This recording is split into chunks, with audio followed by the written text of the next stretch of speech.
Hey, this is Dr. Kathleen Weidenfeller, and today I'm bringing you the companion video to episode 9 of the Flute Suite, which is the second in my series of Back to Basics, talking about different types of improvisatory explorations that you can do to strengthen basic technical and theoretical and musical problems on the flute, challenges on the flute. So today, as I said, I'm going to be talking about singing and playing and different ways that you can incorporate it into your practice and into your teaching. Now, first of all, how do you do it? A good rule of thumb is to start with a fairly low note that you can comfortably play. And you might want to find a note that feels really comfortable, that's fairly low, that gives you space where you can move up a little bit so you can start practicing moving your voice along with the flute. G on the staff is usually a good note, and just play it so you get it in your ear and try to match the pitch. For some people, that may be difficult, and that's a good practice. Once you can match the pitch, try to see if you can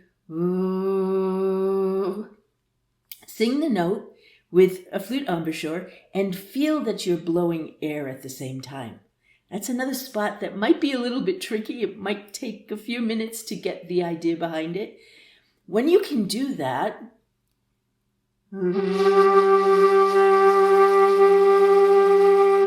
I suggest starting by not even trying to get a note on the flute, just putting the flute up to your lips and singing. Now, I've practiced this enough that I get the flute sound right away. You might not. And you might find that you need to blow a little harder, a little differently. You might need to think about your support slightly differently. Play around with that until you can do it.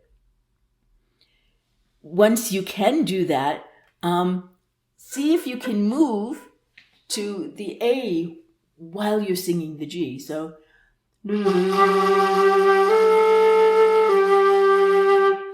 again, that might be difficult. And what might be easier for you is to go the other way and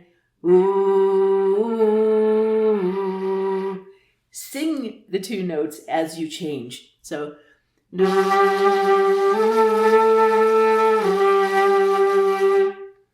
you can try both, and it will take some practice. There's a couple things to remember. You need a lot of air, but don't force, because then you can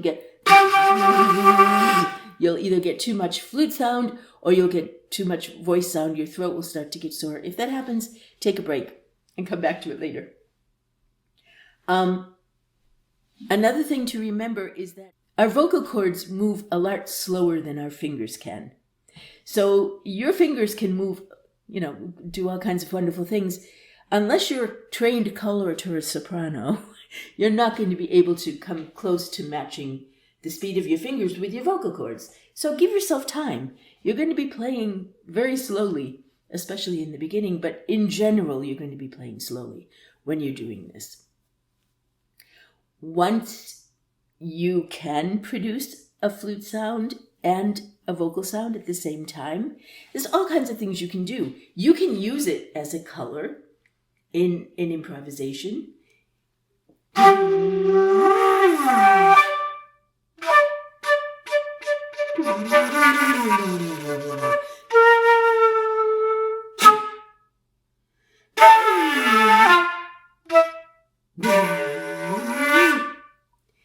And you can find it written into all kinds of contemporary music. But you can also use it as practice. And like I talk about in the episode, it's great for developing understanding of support, developing understanding of your throat and air, and just a general feeling of how you use your body to create an open, supported sound. And it will make a difference. You will notice a difference if you practice this on a regular basis. I also find that singing and playing is great for intonation. And I encourage my students to practice scales. singing a drone, for example. So if we stay at G,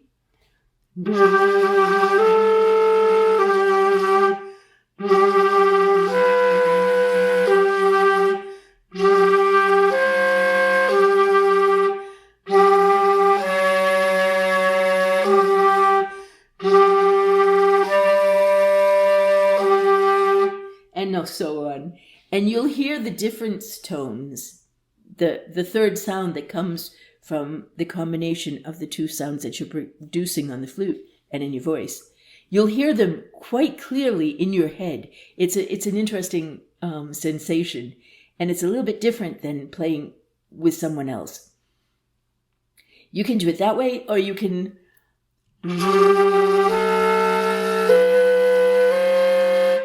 play the whole scale, but with playing a drone. I encourage my students to practice, other scale exercises. For example, Reichardt, by playing, sometimes I play the tonic of the scale, sometimes I play the fifth of the scale. So you could...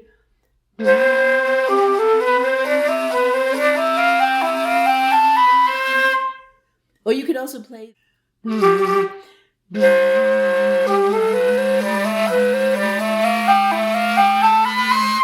Play the fifth of the scale. You can do either. Another way that I like to use this exercise, and I encourage my older students to do this, is to take Altez number 1, the very, very beginning of the Altez method for flute, where he has very simple exercises as duets. And they're fantastic for starting young kids, but they're also really fantastic for practicing singing and playing together. And this first exercise is a good place to start once you have practiced a little bit this singing and playing, because it does take some time to practice. It takes some time to practice this too.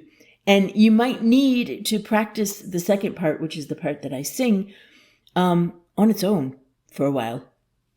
For me, I find it's easiest. I really have to think about solfege as I practice this. I'm not a trained singer, not at all. So if you are a trained singer, you probably have an easier time of singing and playing different notes together. For me, as an untrained singer, I find that thinking in solfege helps a lot when I'm practicing this. And still, there are spots, even in this very simple exercise, where it gets a little tricky. The octave jump is surprisingly difficult. And the larger jumps, the sixth between so and mi, that's surprisingly difficult, and it takes some practice. So in addition to training your voice, to training your tone, to training your the way you use your air and support, intonation, and theory. This is one way that we as flutists can listen harmonically, which is sometimes rather difficult with such a melodic-based instrument that we forget that it's important to listen also harmonically up and down. And that helps with intonation. It helps in playing together with an ensemble and creating a beautiful ensemble sound. So, just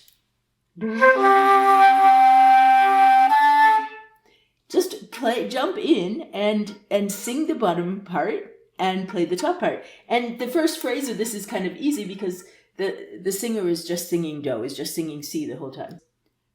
If you need help, start by playing the low note so that you can find it.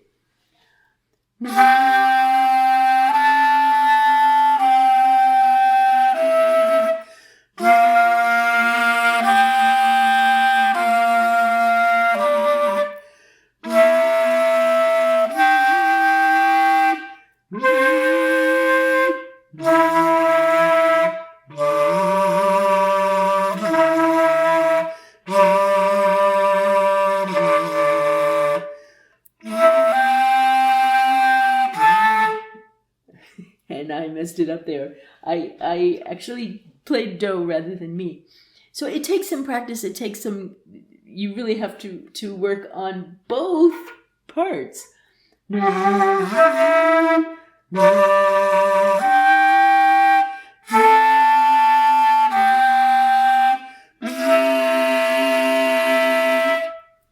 And that was just the first line and a half.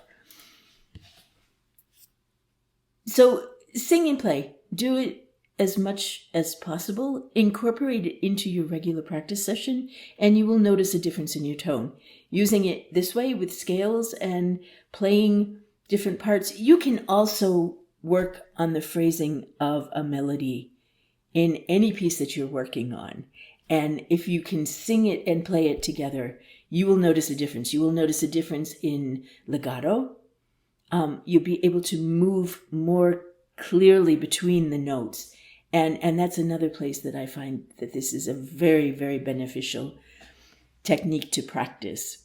And then you can always have fun with your students. I promised in the episode that I would show you a little party trick.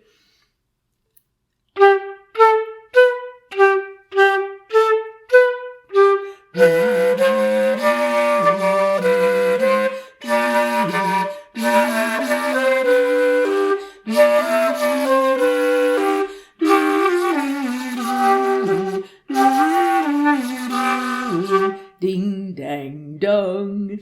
Ding, dang, dong. So it's a great little trick to use also when you're showing off your flute skills to young kids, for example. Explore. Try using it in an improvisation.